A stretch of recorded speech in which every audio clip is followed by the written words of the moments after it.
Welcome to the Mortgage Podcast, where we give tactics, strategies, and inspiration to get you to 10 plus loans per month. We talk a lot about how to make a ton of money in mortgage while also being happy and thriving in your personal life. If you want to be a mortgage millionaire, you're in the right place. Hello, everyone. Welcome back to the Mortgage Podcast with Todd Scrima, where we are here to get you to 10 loans a month. Well, this is very specific. So this is a really good topic for so many individuals, almost everybody. I just coached a group today, and one of my loan officers was closing 22 loans, one closed 27, one closed 15. What we're going to talk about is how to get to those levels. Right. And I'm not saying any of this is easy, but it's perhaps easier than you think. When I first started in mortgage, I interviewed with 3 mortgage companies. I was just coming out of college. The other 2 gave me job offers, but not the one I wanted to work with. So I was like, I actually called the CEO and waited on hold for a long time and said, hey, I want to work for you, but I got these 2 other offers. And he says, I'll give you one more chance, interview with this person. Anyway, eventually got the job. But once I started, I said, hey, do you have someone here that's doing really well and they're maybe a couple years in the business? He says, yes, I got this guy. You can be his buddy system. And the buddy system was pretty simple. I had to spend 2 hours a day shadowing him for 6 months. That's what I did. And this guy was doing about 9-10 loans a month. So my vision, my very first vision around this was to get to 10 loans a month. Now, I tried to sound like him. I paid attention to going on sales calls with him. I reading my guidelines, and I was so into it. I would just think every day, how do I get to 10 loans a month? How do I get to 10 loans a month? And I finally discovered, oh, this many leads go to closing, so I need this many leads. And the number was about the same as it is today. It was 50 leads to close 10 loans. And then I was like, how many loan apps is that? How many loan apps is that? Okay, that's like, in order to close 10, 67% go to closing. That's 15 loan apps. Okay, I got to basically take one a day, right? Then I created visual aid. So for years, I had this visual aid, and the numbers changed, but it said how many leads to get for the month and how many closings and what my income would be. And that was taped in my car. It was on my computer, and it was on my desk at home, and it was in my closet. So I used visual aids. I just got into this vision thing. And I just thought, hey, if I think about this and dream about this enough, someday it's going to happen.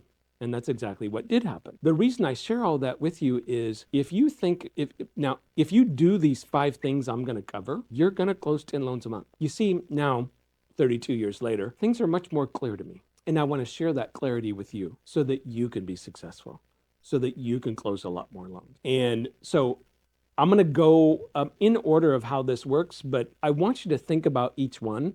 And I want you to think, am I really doing that right? So, And by the way, when I go through all this, I did every one of these wrong. And then one by one, I had to learn how to do them better. So the first one is proper target marketing.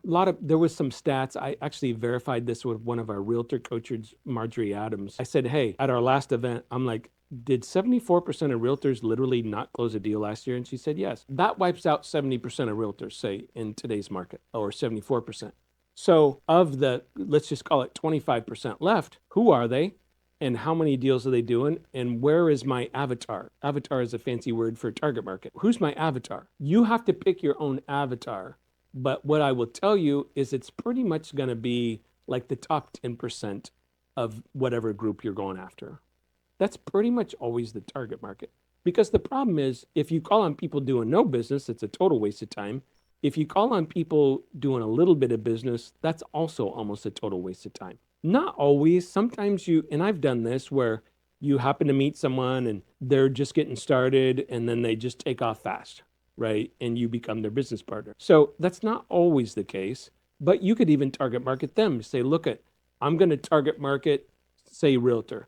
I'm going to target market realtors that have been in the business 1 year or less, and their number of deals is going up. They're increasing fast. There might be in your market 300 realtors last year that started a year ago, but only 10 that are increasing in production. So instead of calling on 300, I call on 10. I text the 10. I stop by, their offices. I send them gifts. I call them until they call me back. I offer them big value, like that kind of stuff. Massive focus on the 10, The other 290, you don't talk to, you don't text, you don't database to them, you don't email them. That's an example of proper target marketing. Now, in the beginning of my career, this is probably what I did the worst. I had no clue how to do it. Proper target marketing, and you can do target marketing through Modex, MMI, Reader. I mean, there's a lot of databases now that you can subscribe to and get this information. So that's number one. Number two, or second step, is how do we create value? This one's elusive, and there's a lot of reasons for it. And this could be a whole podcast in itself. What I mean by value is, what is it that the client wants? Now, I'll give you an example, just to get our brains going. What is the value of Amazon? Obviously, a very successful company. Well, they get stuff to my house in a day or so for about the same cost as me going to the store and getting it. So I might as well order it. Their app is very easy. It's fast. I can order Q-tips in 20 seconds. That's value. That turns into value to me. So value doesn't have to be always some crazy, instrumental idea that blows everyone away. That's where I got stuck on this one. Another example, let's use a dating now. I always love dating now. Let's say that man and a woman are starting to like each other. They're dating. And he picks up on the fact that she needs consistency. They've talked about it. She's never had consistency from a man before, and she really craves it. And so he starts giving her more consistency. When he says he's going to call, he calls. When he says he's going to pick her up at 7, he picks her up at 7. If he's going to be a little late, he texts her out of courtesy. That would all be examples of consistency. And that made-up lady in this example would feel, I'm getting something that I've never had and I value. That's an example of value. When we talk about creating value, sometimes I call it offers. Sometimes I'll use the term hook. Those are all examples of how do we offer more value to someone? And I'll give you the ultimate example of this that's silly, but in logic class, they teach you to take something to the extreme to see if you're right. So this is that technique. I say, hey, I want to meet with you and I want 15 minutes of your time. No matter whether you're interested in what I'm selling or not, I'm going to bring a duffel bag of $50,000 in cash and leave it with you. It's yours and it's legal money. It's not fake and it's not stolen. Okay, I'm going to meet with you. So if what that illustrates is if people see enough value, they will always meet with you. Now we got to get the in-person meeting because that's how we influence people. We could talk about this ad nauseum.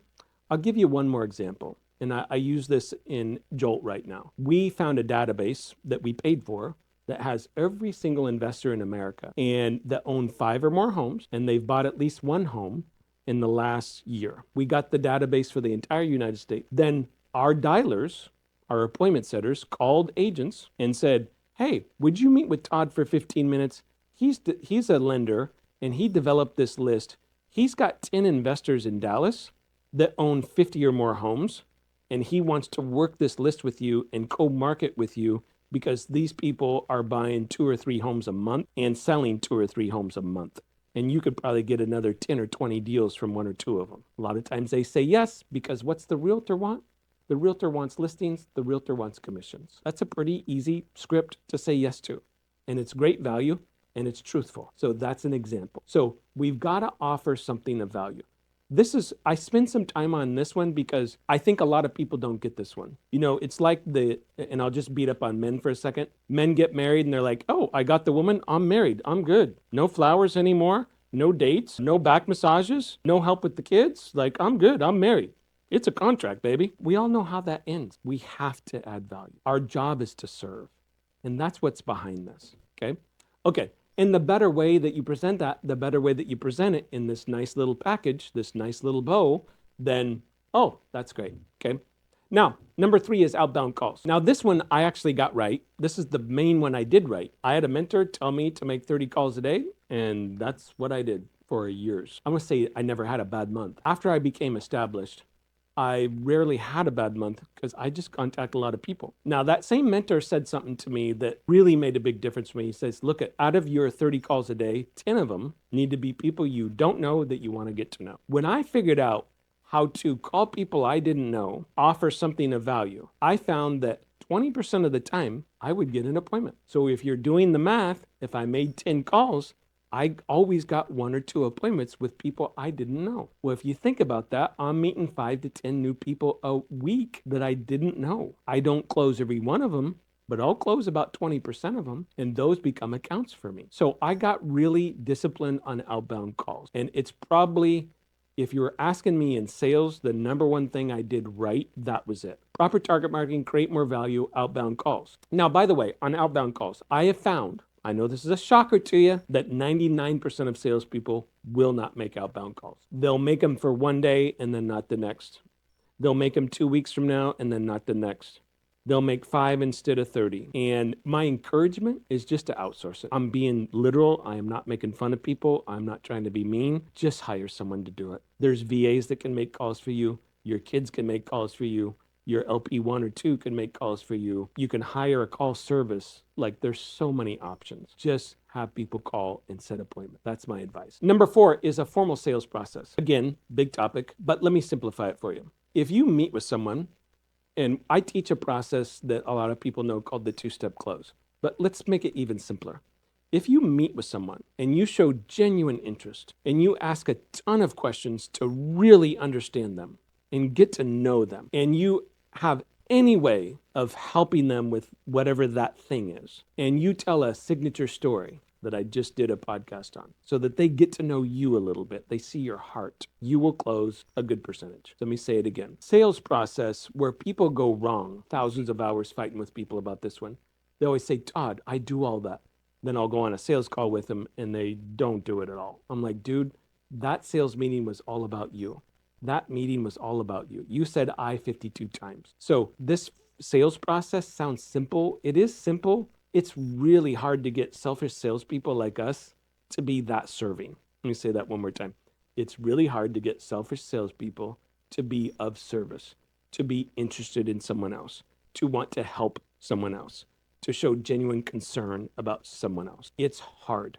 I know we all do it, but to do it consistently with every client is where people screw up. So that formal sales process, I teach the two-step close. Yes, it gets a little more complicated than what I just said, but in general, it's about being truly interested in someone, being able to show and feel that way, show your heart a little bit, and then come back and present some solutions that'll help them. And if you can follow that, you're going to do great in any sales career. Now, the fifth one is a simple follow-up system. Oh, people struggle with this. So let me give an example. And I got a text here from one of my coaching students. His name's Steve.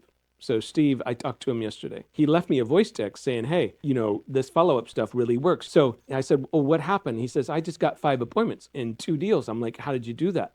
He says, I sent a text through Reach, like you say, and I sent it to 37 agents that I had met with. Okay, send me the text. So here's the text. Hey, Christy, I've been seeing your listings pop up, and you're clearly staying busy out there. I noticed that the one on 1409 Northgate Drive, man, buyers are just so hesitant right now. Like they want to buy, but they don't. It's frustrating. You notice how builders are still moving everything, even though the market's tough? I've been looking into what they're doing, and we started doing the exact same thing on resale homes. You'll be blown away by how simple this is. I tried it with 3 listings that were sitting for 2 or 3 months, and they all went under contract within 2 weeks. If you want, I can walk you through it. It might help with that one of yours. Are you free for a quick call next week? 5 appointments, 2 contracts, with that being texted to 37 realtors. Now, there's a lot of one of the strategies I teach in follow-up is to have all your realtors on an app where they get an individual personalized text from you that says, hey, Cindy, I'm working this weekend, I'm around. If you need something, holler. Happy Mother's Day. There's just so many simple follow-up systems. Now, I'm not suggesting you that follow-up systems should always be a text. Or a voicemail. I don't mean to suggest that. It's one of several things. But if you just had 1 or 2 or 3 follow-up systems, you're good. Give you an example of another follow-up system. People say, Todd, I met with this realtor twice. We agreed to do business together. I really like them. They seem to like me. And then we never called them again. So every time you meet with someone, have a whiteboard in your office and just says, counts I need to meet with once a month, and put a check mark next to their name when you meet them in person. It could be a coffee. Maybe they came to your house for dinner, however, right? But have a quality meeting. The third follow-up system that I teach a lot is to have set meetings. So if they're a big account, and I did this with a lot of people, is I'm like, hey, if we're doing a lot of business together, there's always things that we need to talk about. I said, why don't we have a 30-minute meeting once a month in person, either at my office or your office, and the only subject is how to get you more business.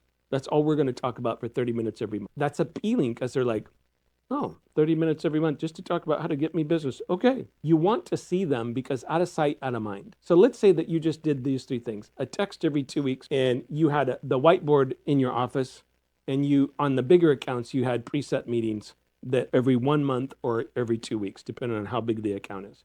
Let's say that's all you did. That's enough for follow-up.